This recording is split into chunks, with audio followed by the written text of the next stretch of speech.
오늘 귀한 부활절 예배를 하나님 앞에 영광스럽게 올려드리게 됨을 감사드립니다. 오늘 제가 새벽에 드렸던 말씀, 또 오늘 이 시간 또 짧게 드리는 메시지, 또 내일 새벽에 또 축복 새벽 기도에 드릴 말씀이 데살로니가 교인들을 향한 사도 바울의 부활에 대한 메시지입니다. 오늘 이 메시지가 이 시대를 살아가는 저와 여러분들에게도 소망과 또 위로의 메시지가 되길 간절히 소망합니다. 저는 오늘 새벽에 우리 그리스도인들이 부활신앙을 갖는다라는 것은 데살로니가 교회를 향해서 사도 바울이 이야기하고 있는 것처럼 죽음 이후에 영생에 대한 소망을 갖게 하는 신앙에 대해서 말씀을 드렸습니다. 그리고 이 시간에는 여러분들과 함께 14절에 있는 말씀을 가지고 두 번째 내용을 함께 보도록 하겠습니다. 14절 한번 띄워주시겠어요? 14절 말씀만 한번 같이 한 목소리로 읽어보겠습니다. 시작. 우리가 예수께서 죽으셨다가 다시 살아나심을 믿을진대 이와 같이 예수 안에서 자는 자들도 하나님이 그와 함께 데리고 오시리라. 사람은 누구나 믿는 것, 또 보는 것이 중요합니다. 무엇을 믿을 것인가? 우리가 교회 다니고 예수를 믿는 사람으로서 무엇을 믿을 것인가? 오늘 사도 바울은 데살로니가 교회를 향해서, 이 데살로니가 교회는 어떤 교회라고요? 초신자들이 주로 모여 있었던 교회였습니다. 우리처럼 오랫동안 신앙생활하는 분들이 많은 교회가 아니라 생긴 지 얼마 되지 않은 2년, 3년 정도밖에 되지 않은 대부분이 초신자요, 사도요, 제자들도 없는, 교회 지도자들, 리더들이 없는 그런 상황 속에서 거의 자생하다시피 사도 바울이 3주밖에 복음을 전하지 않았지만 거기에 교회가 세워지고 교회에 세워져가는 그런 교회를 바라보면서 사도 바울은 극찬을 합니다. 믿음의 역사, 사랑의 수고, 소망의 인내가 있는 교회라고 데살로니가 교회를 칭찬하는데, 사도 바울은 그들에게 마지막으로 권면의 말씀을 드리니 그게 부활에 대한 이야기입니다.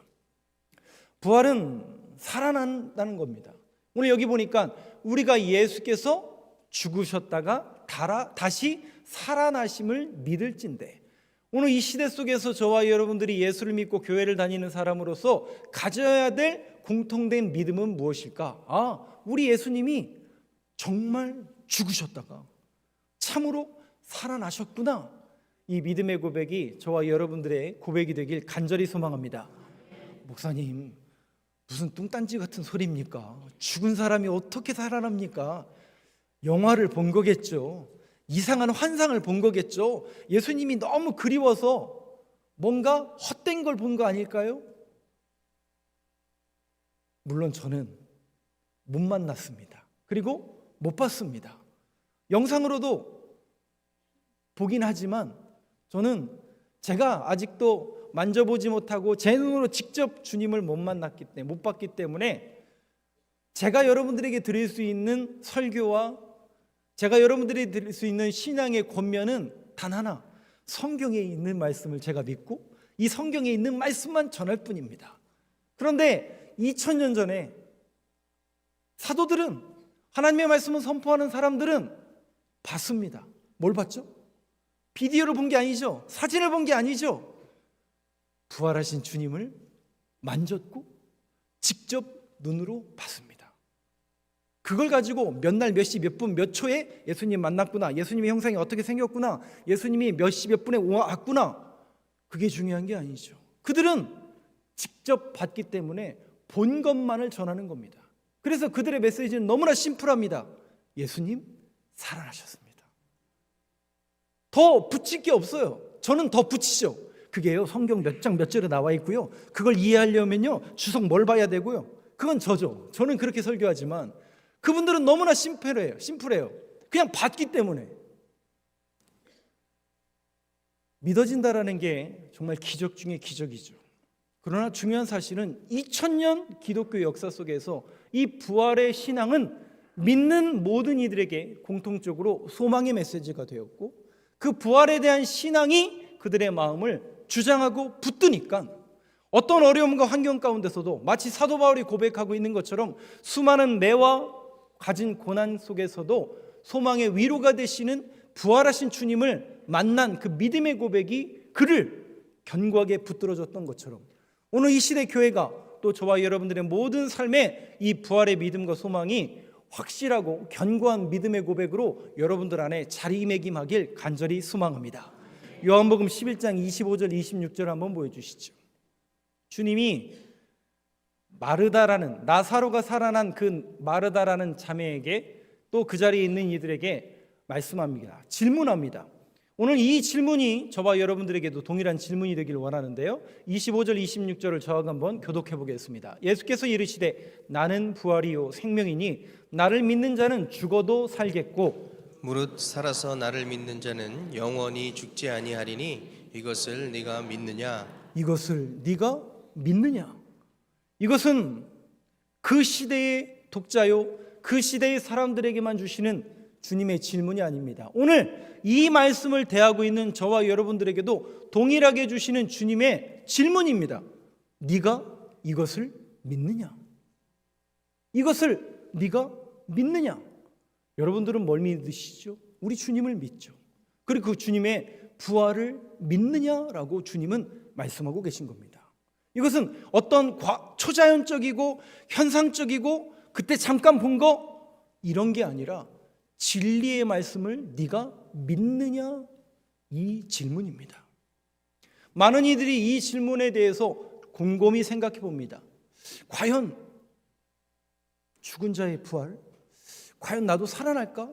주님 부활하셨다고 하는데 그게 성경에만 써 있는 이야기가 아닐까? 과연 나도 살아날까? 여러분들도 의심되는 분들도 있을 것이고요, 이 사실이 믿어지지 않는 분들도 있을 겁니다. 중요한 것은 주님의 질문이 중요한 거죠. 이것을 네가 믿느냐? 오늘 여러분들의 마음속에 이 주님의 질문이 정말 딱 새겨지길 원합니다. 그래서 우리가 신앙생활하는 동안 끊임없이 주님이 질문하실 겁니다. 너가 나를 믿느냐? 부활을 믿느냐? 다시 산다는데 그것이 믿어지느냐? 안 믿어지는데요. 저 잘 모르겠는데요. 저도 그랬고 여러분들도 많이 그러실 겁니다. 그러나 여러분, 2000년 기독교 역사 속에서 믿음의 선진들이 믿었고 붙잡았던 건 단 하나입니다. 보이진 않고 만질 수는 없지만 주의 말씀을 붙들고 이것을 네가 믿느냐? 저도 처음에는 잘 안 믿어졌습니다. 주님, 잘 안 믿어지더라고요. 주님. 근데 믿어지기 시작해요. 주님 말씀이 믿어지고요, 말씀이 실체라는 게 믿어지기 시작합니다. 그래서 어느 날부터는 땅만 보는 게 아니라 하늘을 봅니다. 말씀을 자꾸 생각합니다. 아, 그 말씀이 그 말씀이었구나. 한 단계 더 성장합니다. 더 성숙합니다. 믿어지기 시작합니다. 많은 사람들은 죽음이 끝이라고 얘기하는데, 예수님이 다시 살아날 것을 내가 믿사오니 죽음이 끝이 아니라 죽음이 나에게는 소망이군요. 그 죽음을 통해서 영생의 길을 걸어갈 수 있겠군요 라는 그 믿음의 고백이 저와 여러분들의 고백이 되길 간절히 소망합니다. 로마서 6장 8절 9절 말씀을 한번 보시죠. 8절과 9절을 한번 교독하겠습니다. 만일 우리가 그리스도와 함께 죽었으면 또한 그와 함께 살 줄을 믿노니 이는 그리스도께서 죽은 자 가운데서 살아나셨음에 다시 죽지 아니하시고 사망이 다시 그를 주장하지 못할 줄을 우리가 이 알리로다. 사실을 모를 때는, 이 말씀이 믿어지지 못할 때는 9절에 있는 것처럼 사망이 우리를 올감했어요. 세상에서 많은 걸 누리고 세상에서 그것을 얻기 위해서 정말 최선의 삶을 살고 정말 노력해서 살았는데 인생의 방향이 그게 아니더라고요. 거기가 아니더라고요. 놀랍게도 그게 아니더라고요. 많은 이들이 이게 성공이고 이게 길이고 이게 진리라고 해서 갔는데 시간을 할애하고 정말 내 모든 것을 쏟아부어서 거기다 헌신했는데 방향이 잘못되어 있어요. 사망이더라고요. 근데 성경은 방향이 그게 아니야. 예수 믿는 사람들에게는 이터널 라이프, 영생이 주어지는 거야. 그 영생은 예수 그리스도를 아는 지식과 하나님을 믿는 것이 영생이라고 말씀하셨으니 내가 곧 길이요 진리요 생명이니 나로 말미암지 않고는 아버지께로 올 자가 없느니라. 그 약속의 말씀이 믿어지고 그 부활이 내 부활이 되고 그 믿음의 고백이 우리 안에 주어지니까 이제 저와 여러분들은 편이 바뀌었어요. 노선이 바뀌었어요. 인생의 방향이 바뀌었어요. 어디로요? 예수 그리스도, 하나님의 나라, 하나님의 편. 그래서 더 이상 사망이 우리를 주장하지 못하게 하느니라. 여러분들은 사망을 극복하셨고 영생이라는 선물을 받으신 하나님 나라, 하나님의 자녀, 하나님의 편에 속한 하나님의 백성들이 되었습니다. 이 부활의 소망이 저와 여러분들을 주장해 주시길 원하고 우리 교회가 이 소망을 세상 끝날까지 전하는 교회로 세워지길 간절히 소망하며 저와 여러분들이 오늘도 칸타타를 통해서 말씀을 통해서 이 부활에 대한 믿음이 확신으로 결단으로 여러분들의 심령을 주장하여 주시길 원하오니 이 시간에도 저와 여러분들이 그 말씀을 붙들 수 있는 귀한 시간 되길 간절히 소망합니다.